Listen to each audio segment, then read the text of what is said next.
If you don't prepare, you just don't care. Oh, wow. That was a nice jingle to it, huh, babe? Yeah. How to get more results from the exact same workout. Today, Caitlin is on the podcast. Thank God.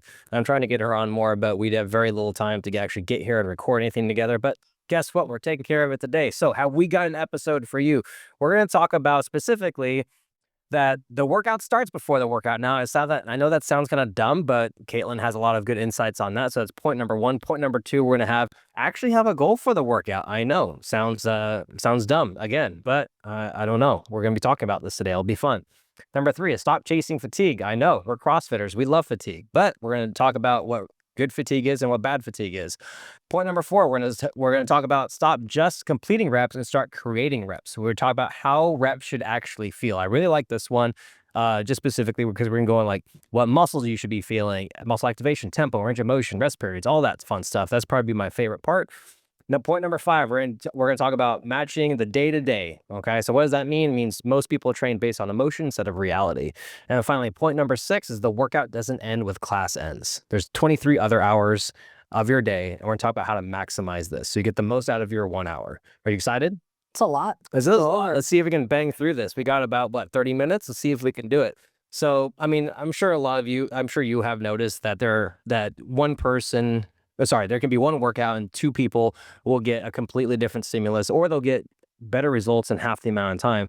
And one person 6 months later will look completely different than another person. It's the same workout, same coach, same equipment, but a completely different result. And I think a lot of people think that the difference is genetics, and sometimes it is, but most of the time it's not. And the difference between that one person is just simply extracting more value from every workout they do versus someone who isn't. Effort. Yes. And so today we're going to talk about how to get more results from the exact same effort. So let's go into point number one. The workout starts before the workout. Interesting point here. So most people think results are created during the hour they're in the gym, but they're not. You actually have to set yourself up for success. Yep. So the workout is simply exposing what you've done the last 23 hours leading up to that. So let's chat about that a little bit. Yeah, this is definitely not for somebody who likes to not look at the workout beforehand. I know there's usually two types of people that come into the gym. The people who looked at the entire week, they analyzed it, they went over it multiple times. They pick the ones that are their favorite. And then there's the other people who are like, oh no, I can't look at the workout or else I'm not going to come or else I'm going to get psyched out or whatever. So this is definitely, I think everybody should turn into the mindset of being prepared for the week. It helped. And like Matt said, it's the 23 hours leading up to that. And so that means not only looking at the workout beforehand, but fueling for the workout beforehand, making sure you eat the right foods.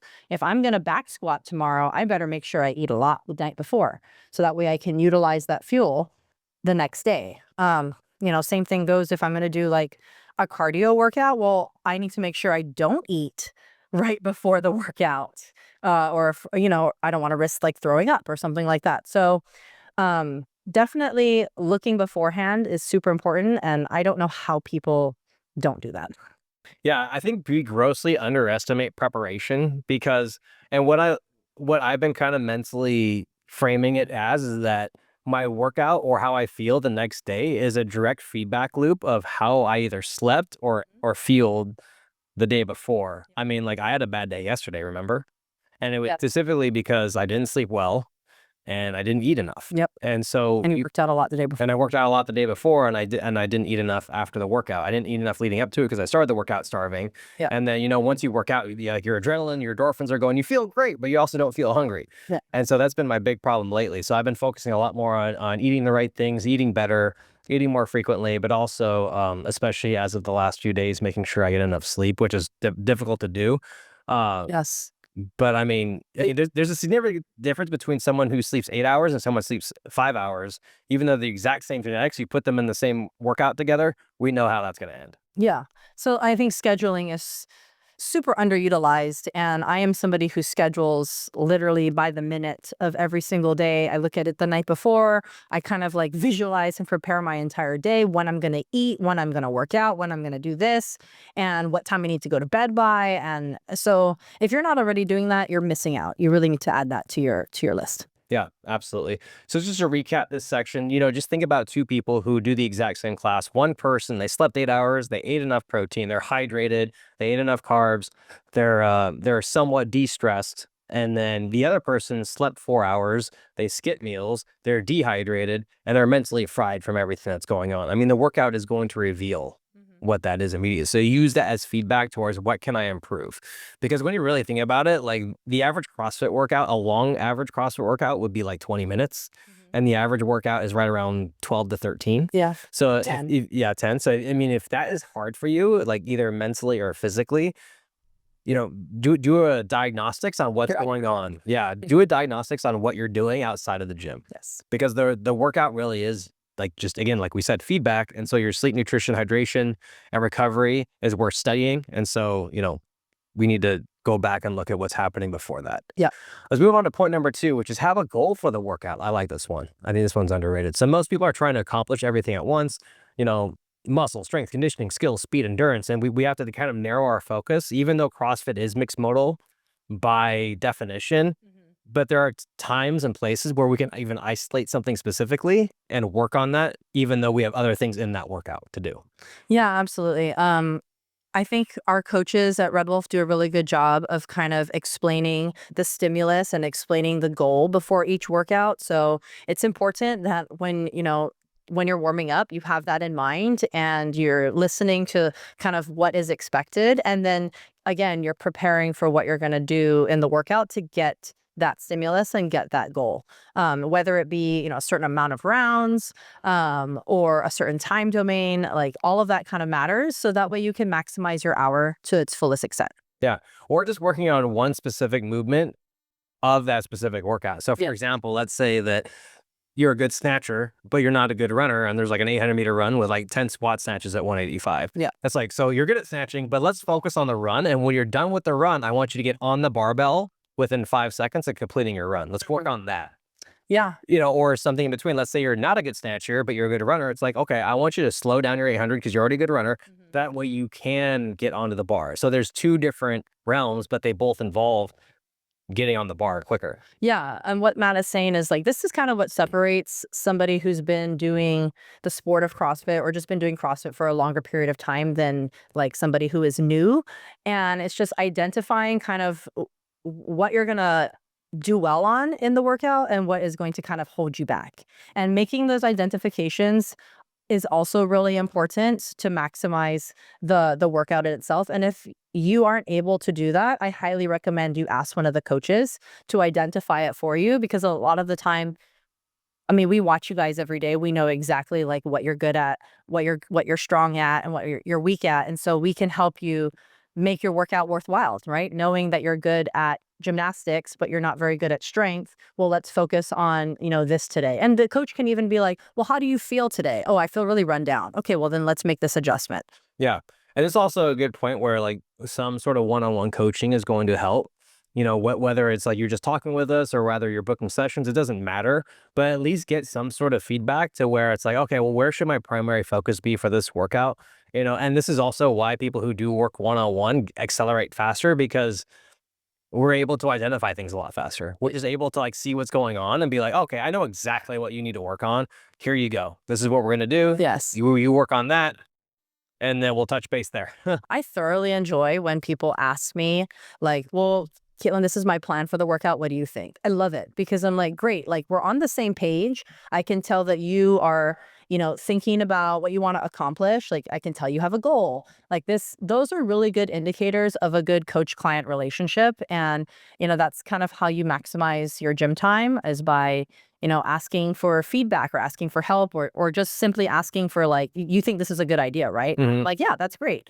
And I think the people who improve the fastest and who do the best at Red Wolf, at least, are those who definitely communicate a lot with the coaches and push themselves. Yeah. So just kind of wrap things up from this second point here is that every workout should have a primary objective. Just ask yourself, am I trying to get stronger? Am I trying to build muscle here? Am I trying to improve conditioning? And am I trying to work specifically just on movement quality? Am I trying to recover? Yeah. So there's all these multifaceted parts that you can work on.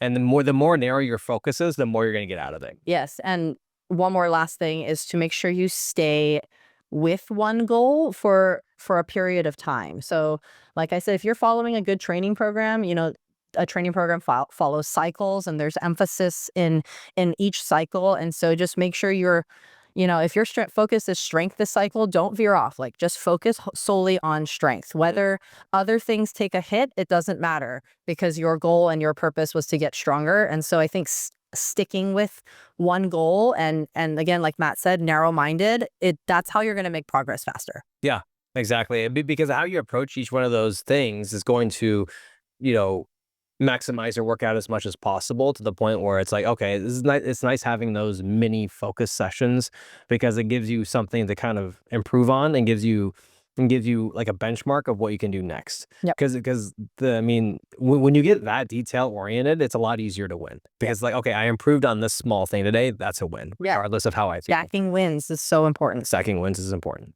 So the clearer the objective, the better at the adaptation, essentially. Point number 3, stop chasing fatigue. This is going to be controversial, is it not? So I think one of the biggest mistakes people make is that, they confuse being tired with making progress. Oh, absolutely. Or they confuse, like, like feeling miserable at the end of the workout, or sweating a lot at the end of the workout, or something like that.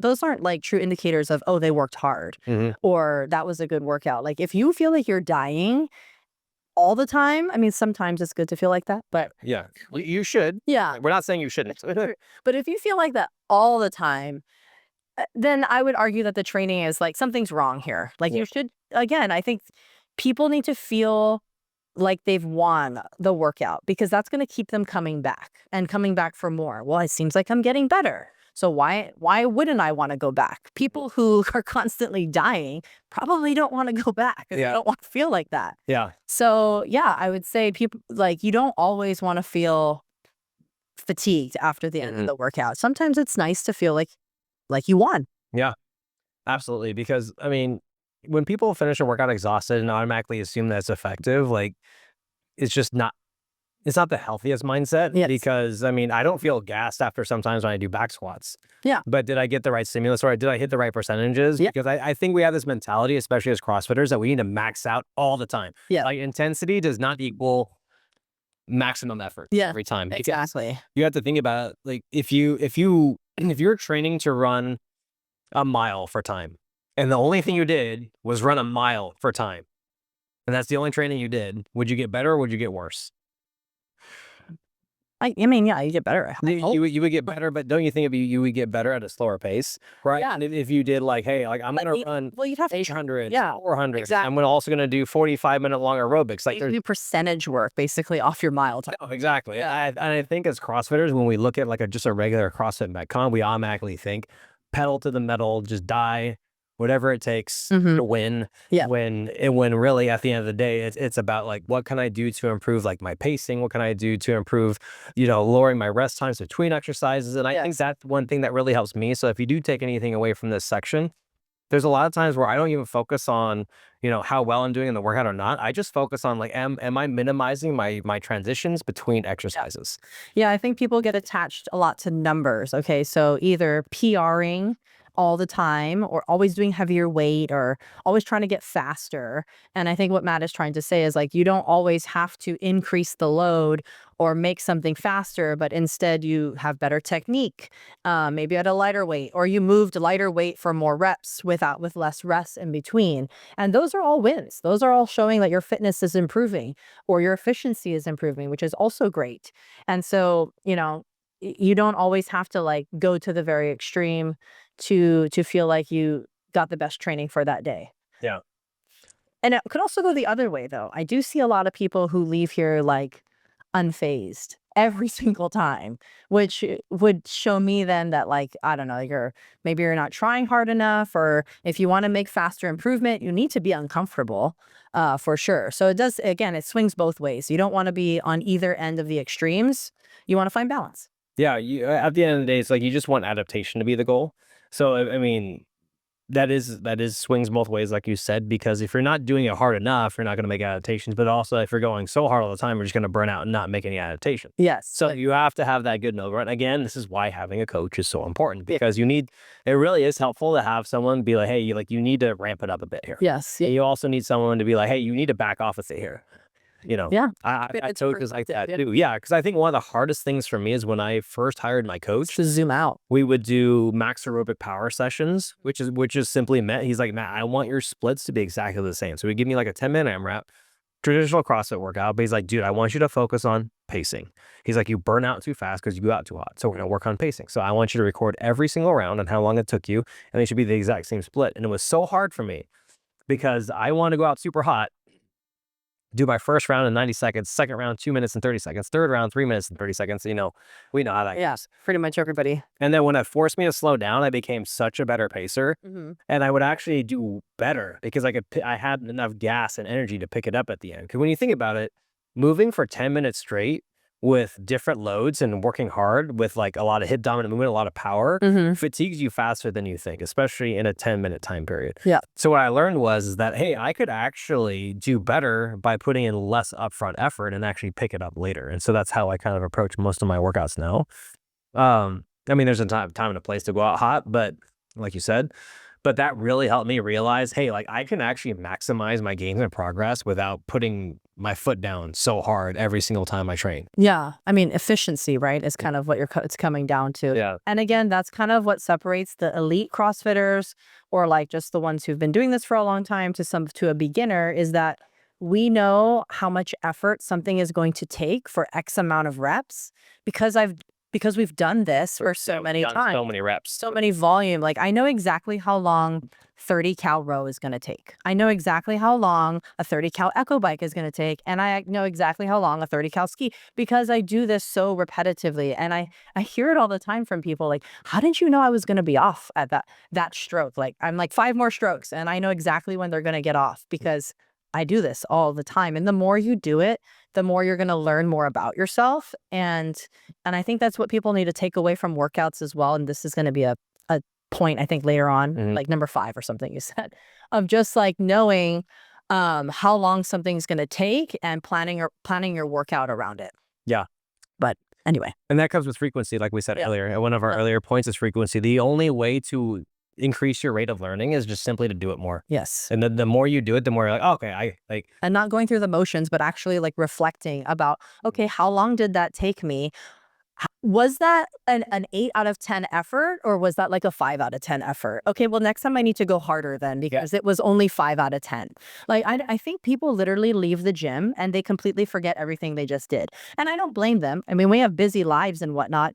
But if you're going to make the most out of your hour, you need to have a slight reflection on how the workout went and prepare for the next time we do it. Because a good training program is going to make progress every week on the same movements for X amount of weeks for the cycle. And that's how I run the Red Wolf programming is we're going to do, very similar movements for 4 weeks or so.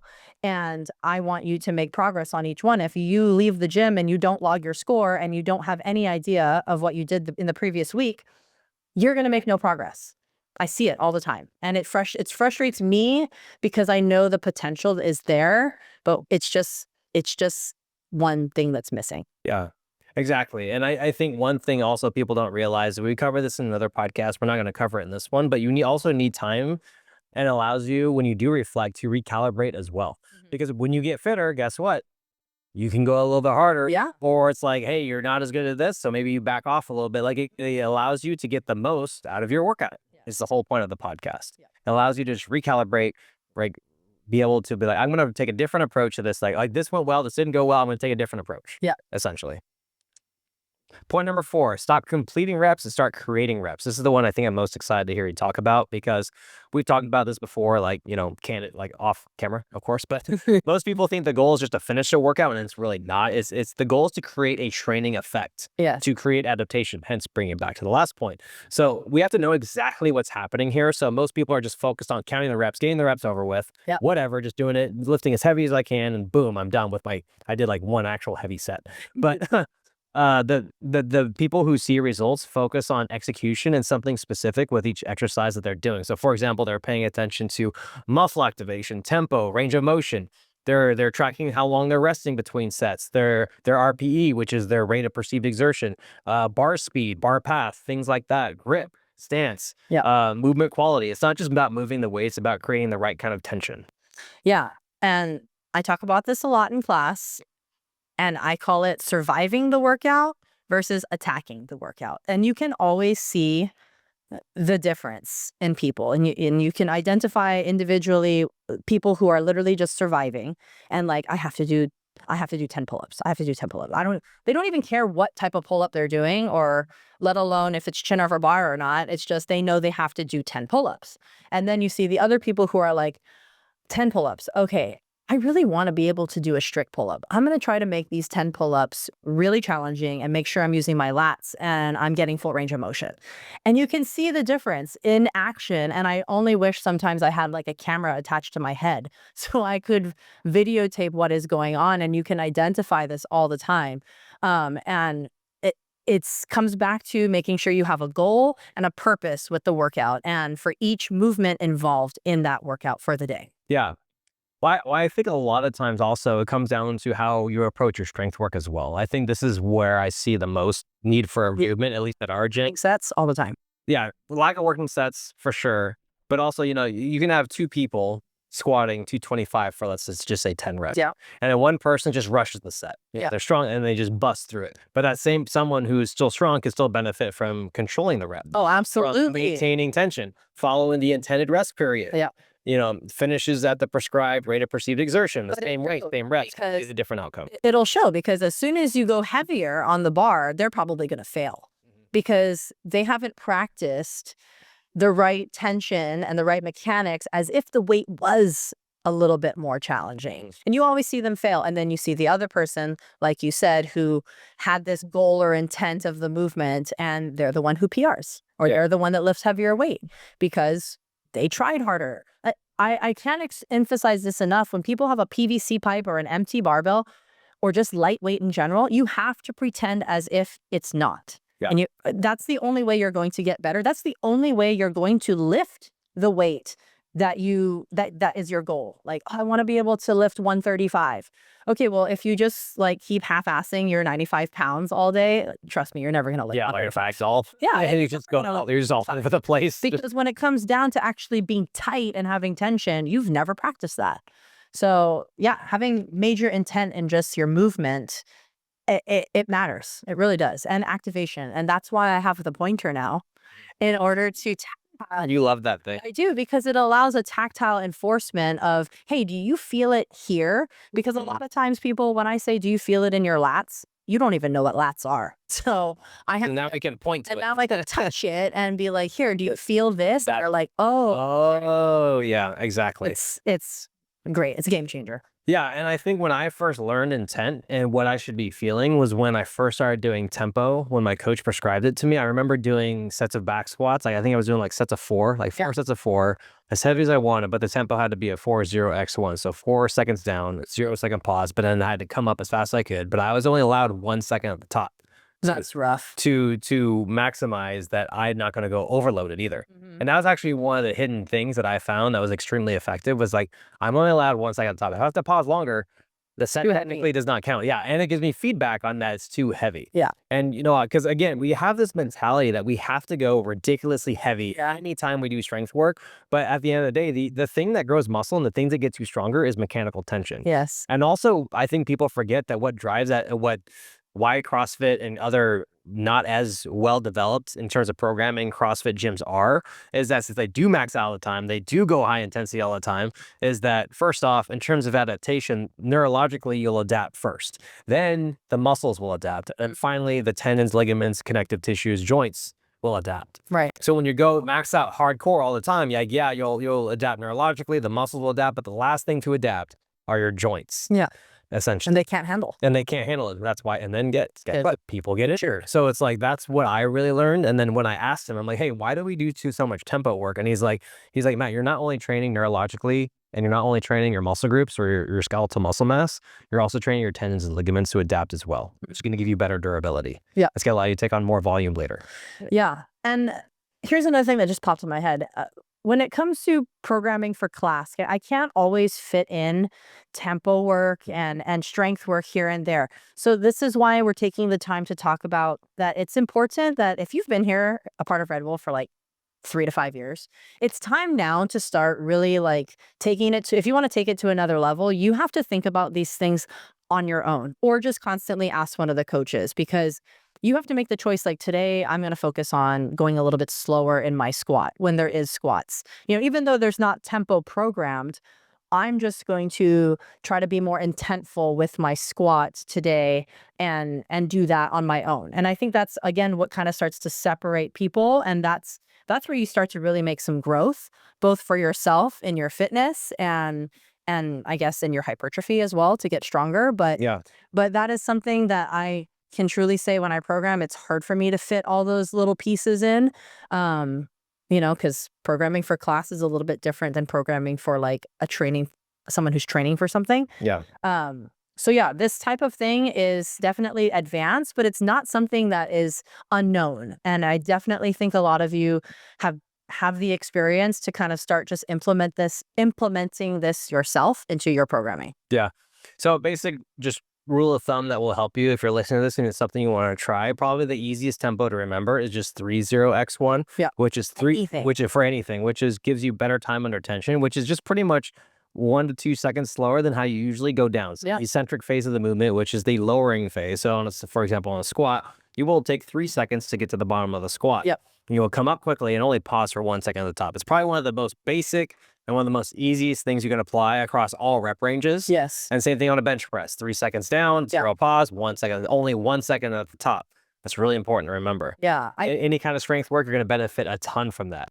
One of the bodybuilders that we like and follow, Jeff Nippert, he talks a lot about how in the bodybuilding world, when it comes to building muscle, and we know that bodybuilders can build a lot of muscle, the standard is 30x1 on any movement. It's like It's like not even like you don't go slow, you don't go fast. you don't go any faster. So like everything is controlled. and I think again, CrossFit has the reputation of as fast and as heavy as possible. But if you want to make a difference, get stronger, grow your muscle mass, more hypertrophy, you need to a plateau. Yeah, break through a plateau. Just slow the movement down a little bit, whatever you are doing, and you will really feel maybe those muscles, like that little tearing feeling. Like that's good. That means you're tearing the muscle fibers, and they're hopefully going to grow again. Yeah. And what I liked about it the most too is that it kind of mentally took me out of this mental frame of where I have to max out all the time, and I focus more on the tempo and more on building muscle and more on my positioning. Because when you think about it, a lot of times, specifically on the squat, this is what helps me, and this is what's going to help you. Listen to this. That's something tactical that you can do right now, which is I found, especially when I did the 4 seconds down on the squats, that there's that sticking point. Yeah. When you're coming up from a 1 rep max, where it's like you get kind of almost above halfway and then you fail, like your nervous system shuts down. So that really helped me break through that plateau, because that section of when I get to that spot and there's so much tension, but it would help me break through that. Yes. Even though it was a load I could handle, it was like you feel that that specific area of that bottleneck where I usually fail on a squat, and I got so much stronger because of that. Yeah. I trained that area so much because it was easy going down, easy to start coming up, but then that little section of my squat that didn't want to keep going, I was able to break through that. Yep. And I think that's one of the hidden things of tempo training that people don't really understand or fully embrace. 100%. Yeah. So at the end of the day, like people who get the best results aren't necessarily doing different workouts. They're just doing the same workouts differently. Yeah. And their reps are just more intentful. Good. So we're going to move on to point number 5, which is match the day-to-day. So why does this matter? Most people train based on emotion instead of reality. So what exactly is happening is that some people, some days your body is ready to attack, like we talked about earlier, like you attack the workout, and some days it's running on fumes. So the people who make the most progress constantly adjust without totally abandoning the plan. What do you think about that? Yes and no. I mean, I am a firm believer that the brain is constantly trying to talk you out of doing something uncomfortable. And working out is always uncomfortable. No matter if you're doing like a scaled version or an RX version of the workout, or however you feel of the day is kind of your emotion of what you're talking about, your brain's always going to try to talk you out of it. So a lot of the time I go into the workouts just trying to like ask myself, am I really this tired today? Like I try to really evaluate before going into it of like, how does my body feel? Am I just psyched out. Did I eat enough? Like, and I go through the checklist. Like, did I sleep enough? Did I eat enough? Yes, yes, yes. Okay, you're just being a little bitch. Like, get going and get into the workout. But then, yes, there are some days where, okay, I didn't sleep well last night. I haven't eaten in like 3 hours. Am I going to get the most out of this workout? Okay, maybe I should scale it. So a lot of it, again, comes down to evaluating your day and making a priority to plan ahead to try to maximize your 1 hour in the gym. Yeah, I think the point I'm trying to make is that if you're at 8 out of 10, don't try and force a 10 out of 10. Yeah. Don't try and force it. But again, it comes down to like mentally being able to identify if because I'm sorry, but for me at least, I'm always trying to talk myself out of the workout. I work out alone, so it's very hard for me to like get motivated enough to know how painful I'm about to make this workout, and a lot of times I'm just trying not to do it, and I know I can. So I definitely have to like mentally just like kick myself and just like get going. But I think maybe for a lot of other people, they have a lot of stress in their life, and maybe they didn't sleep well and they didn't eat well, so you're already running on fumes. You got to identify that, and then just know in reality of like how can I maximize this hour to where I'm not going to get hurt and I'm not going to get burnt out. Yeah. Well, I think that's a great opportunity to focus on something else. Like, you can make a lot of good adaptations neurologically during those times because you are somewhat fatigued.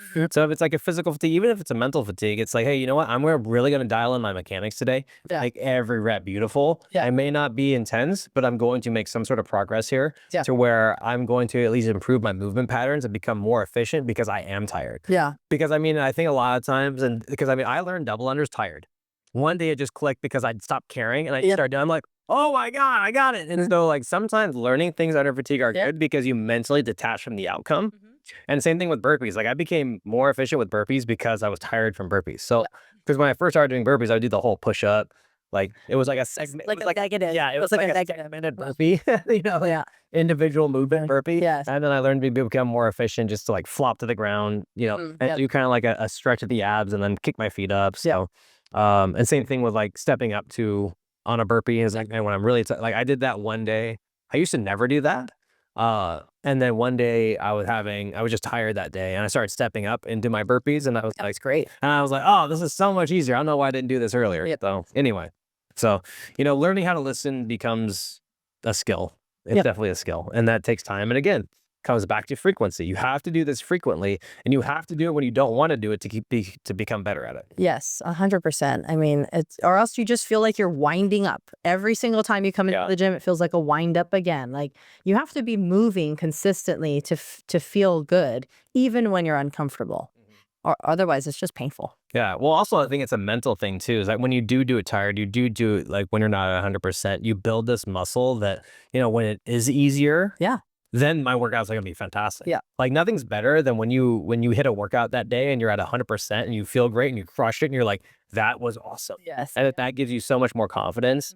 And then you get hungry for that again. And then when you have bad days, you get through it. And then it makes the good days even better. Yep. And when you have a bad day and you crush it, even better. Let's not get into that. Okay. I don't have too many of those. Let's go into our final point number 6. The workout doesn't end when class ends. So we talked about the 23 hours leading up to it. Let's talk about the 23 hours after it. So why does this matter? Because this is where most people lose the game, myself included. This is probably my biggest mistake I've made for years. And, this is probably one of the most important sections of the podcast right here, which is, you make adaptation not during the workout, but after it. So what exactly is happening here? So like, you train hard, but the problem is that if you undereat on protein, you undereat on carbs, you stay up late, you go out binge drinking, you sleep 5 hours, you spend the next 10 hours just sitting doing nothing, and then you wonder why your results stall. So the reality is that the workout sends a signal for that, and that recovery determines what your body does in adaptation. So you have to think of training like construction. So the workout is the crew showing up and it's delivering materials, and the recovery is actually the part where you're actually building the house. So without recovery, nothing ends up getting built. Yep.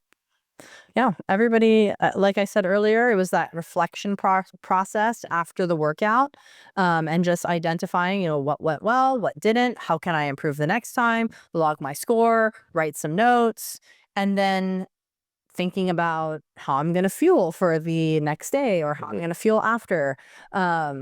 A lot of people, again, we have busy lives. We're darting off to the next thing that we have to get to. Usually it's work.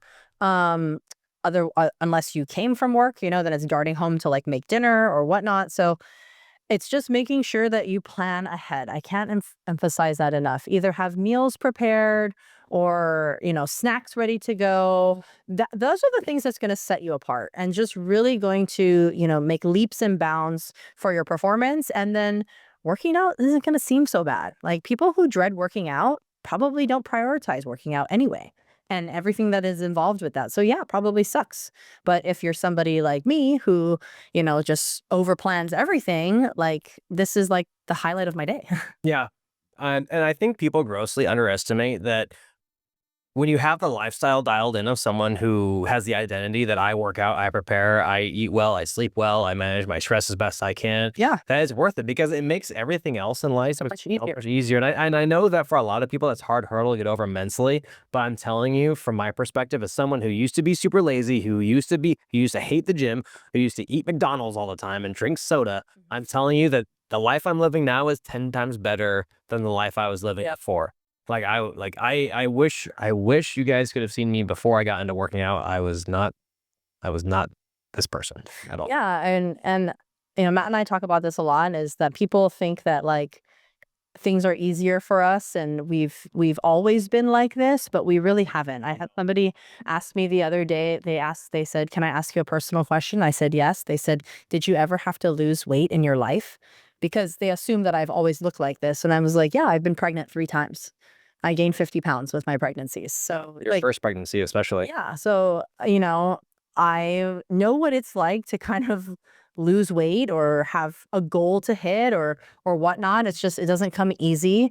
For me, I definitely have had, my ups and downs and struggles and whatnot. So, again, you just become this person that plans and then you find out that, oh, this makes things a lot easier. And then you keep planning everything. And, I think the people who enjoy working out the most and where people think it looks easy for us, it's because we have planned and practiced for years. And we haven't stopped. Yeah. At all. I mean, Matt and I have been doing this, for over 15 years, almost 20 years of just consistently working out through opportunity. So I would argue and say it's 6 to 7 days a week that we work out.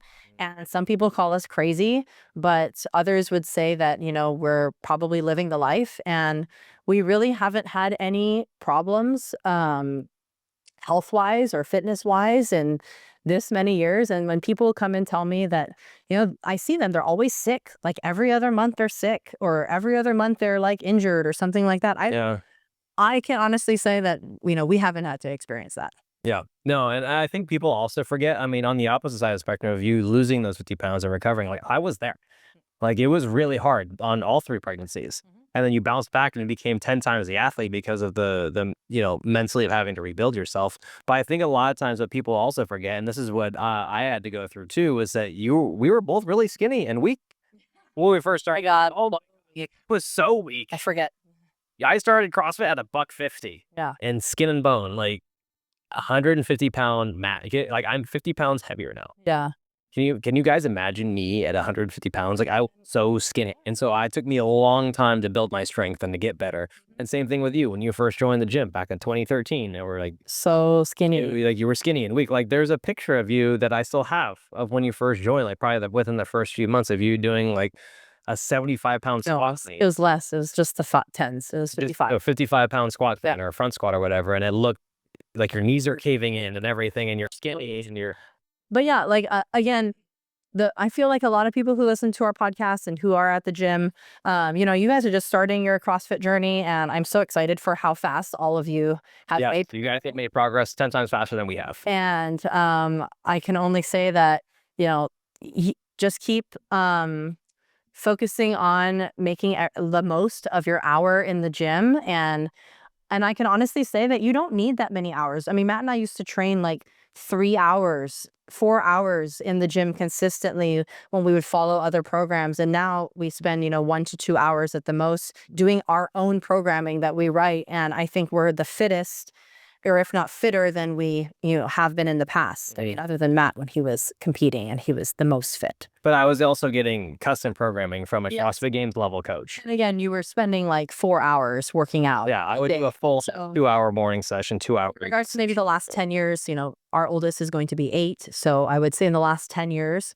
we are still fitter or at least just as fit as we were 10 years ago. Mhm. And we work out less and we just really capitalize on all the other moving parts in our life in order to maximize that 1 to 2 hours that we get to spend in the gym. Yeah. Yeah, absolutely. And we just learned so much over the years of like what works, what doesn't work, and what I respond well, what I don't respond well to. Yeah. We just- So we can funnel it all for you. Like if you just ask us questions, I'm more than happy to talk about this stuff. We kind of nerd out on all of these things all the time. Things that seem just so simple and easy to us.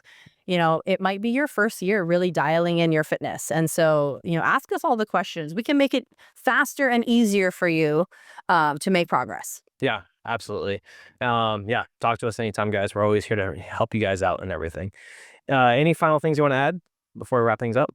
No, I think we covered it all. You can get a lot done in your 1 hour at the gym. You just have to come in with a plan and, be prepared. Yeah.